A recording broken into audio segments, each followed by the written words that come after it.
அண்மை செய்தி. திமுக தலைவரும் முதலமைச்சருமான மு.க.ஸ்டாலின், விசிக தலைவர் திருமாவளவன் தற்பொழுது வலியுறுத்தியுள்ளனர். மக்கள் நீதி மய்ய தேர்தலில் போட்டியிட வேண்டும் என்றும் திருமாவளவன் தற்பொழுது வலியுறுத்தியுள்ளதை நாம் அண்மை செய்தியாக பார்த்து வருகிறோம். வெல்வம் ஒன்றாக எனும் முழக்கம் முழுமையுற வேண்டும் என்றும் திருமாவளவன் குறிப்பிட்டுள்ளார். மக்கள் நீதி மய்யம் தேர்தலில் போட்டியிட வேண்டும் என்று தற்பொழுது திருமாவளவன் வலியுறுத்தியுள்ளதை முக்கிய செய்தியாக நாம் பார்த்து வருகிறோம். 2026 சட்டமன்ற தேர்தலானது தொடங்கி பரபரப்பாக நடைபெற்று வரும் நிலையில் தற்பொழுது மக்கள் நீதி மய்யம் தேர்தலில் போட்டியிட வேண்டும் என்று திருமாவளவன் வேண்டுகோள் விடுத்துள்ளதை நாம் முக்கிய செய்தியாக பார்த்து வருகிறோம். வரும் சட்டமன்ற தேர்தலில் மக்கள் நீதி மய்யம் கட்சி போட்டியிட வேண்டும் என்று திருமாவளவன் தற்பொழுது கூறியுள்ளார். திமுக தலைவரும் முதலமைச்சருமான மு.க.ஸ்டாலினுக்கு விசிக தலைவர் திருமாவளவன் மக்கள் நீதி மய்யம் தேர்தலில் போட்டியிட வேண்டும் என்று வலியுறுத்தியுள்ளதை நாம் முக்கிய செய்தியாக பார்த்து வருகிறோம்.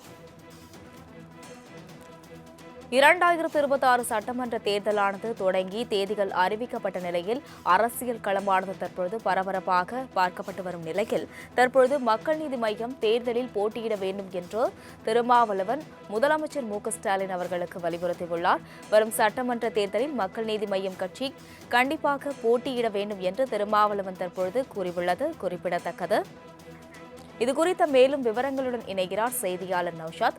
நௌஷாத், வணக்கம். தற்பொழுது மக்கள் நீதி மய்யம் தேர்தலில் போட்டியிட என்று திருமாவளவன் கூறியுள்ளார். இது குறித்த கூடுதல் விவரங்கள்.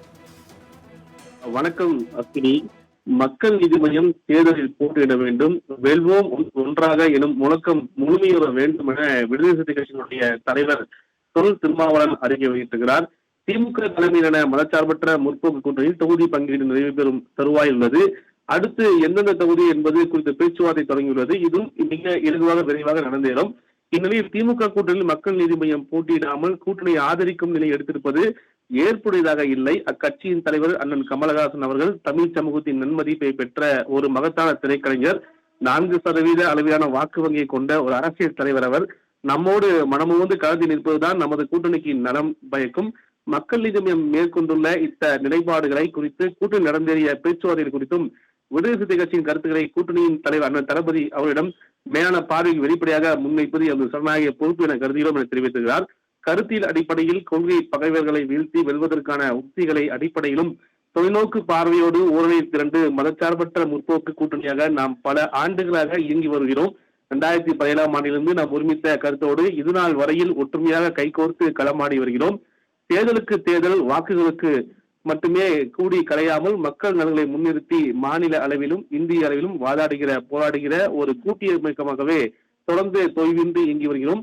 நம்மிடையே அவ்வப்போது கருத்து முரண்கள் எழுந்தாலும் அவற்றின் அடிப்படையில் சிறு சிறு உரசல்கள் நிகழ்ந்தாலும் கடந்த 7 ஆண்டுகளாக கூட்டணியின் கட்டுக்கோப்பில் ஒரு மெல்லிய கீறலோ சிறிய சீராய்ப்போ ஏற்படாமல் மிகுந்த நல்லிணக்கத்தோடு ஒருவருக்கொருவர் உற்ற துணையாக இருந்து செயலாற்றி வருகிறோம். இதற்கு தங்களின் சகோதரமான அடிப்படை காரணமாக தெரிவித்திருந்தார். மேலும் மிக முக்கியமாக சமூக அமைப்புகளும் இக்கூட்டு இயக்கத்தில் இணைந்து நம்மோடு களமாடி வருகின்றன. இக்கூட்டு மக்கள் நீதி மய்யம் தேமுதிக 20க்கும் மேற்பட்ட கட்சிகள் மற்றும் சமூக இயக்கம் ஒன்றிணைந்து பெரிய இயக்கமாக பரிணமித்துள்ளது. இந்திய அரசியல் களத்தில் ஒரு புதுமையாகும். இப்படி ஒரு மெகா கூட்டணி இந்தியாவில் வேறெங்கும் இல்லை எனவும் தங்களின் ஆற்றல் வாய்ந்த தலைமைத்துவத்துக்கே இப்பெரும் உரித்தாகும் என தெரிவித்திருக்கிறார். மேலும் மிக முக்கியமாக தெரிவித்தது என்றால், அதாவது கருத்தியல் உறுதிப்பாடு கொண்ட நம்பகத்தன்மை வாய்ந்த தோழமை சக்திகள் வலுப்படுத்துவதன் மூலமே கொள்கை பகைவை மண்ணில் வேரூன்ற விடாமல் தடுக்க முடியும். அத்தகைய தொலைநோக்கு பார்வை கொண்ட இடதுசாரி தோழமை சக்திகள் அரைவணைப்பதிலும் கூடுதல் முன்னுரிமை அளிக்க வேண்டியதும் அவர்கள் வலுப்படுத்த வேண்டியதும் காலத்தின் கட்டாயமாக உள்ளது. அதன் மூலம் ஒட்டுமொத்த கூட்டணிக்குமான நன்மதிப்பை மக்களுடைய பன்மடங்கு பெருகும் என தெரிவித்தார். தற்போது நடந்தேறிய தொகுதி பங்கீடு பேச்சுவார்த்தை மக்கள் நீதி கட்சிக்கு இடப்பகிர்வு அளிப்பதில் ஏற்படும் நெருடல் அக்கட்சியின் இத்தேர்தலில் போட்டியிடுவதில்லை என முடிவெடுக்கும் நிலைக்கு தள்ளப்பட்டுள்ளது.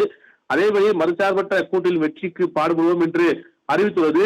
இது அக்கட்சியின் தலைவரின் நாகரிகமான அணுகுமுறை என நாம் பெருமிதப்பட்டாலும் நம் கூட்டணி நன்மதிப்பு ஊறு விளைவிக்குமோ என்கிற அச்சம் மேலிடத்தில் இருந்து குறிப்பாக தோழமை கட்சிக்கு தாமே விரும்பி கூட்டணிக்கு தலைமை வைக்கும் கட்சியின் சின்னத்தில் போட்டியிட விரும்பினால் அதனை ஏற்றுக்கொள்வது அக்கட்சியின் செய்யும் பேருறுதியாகும்.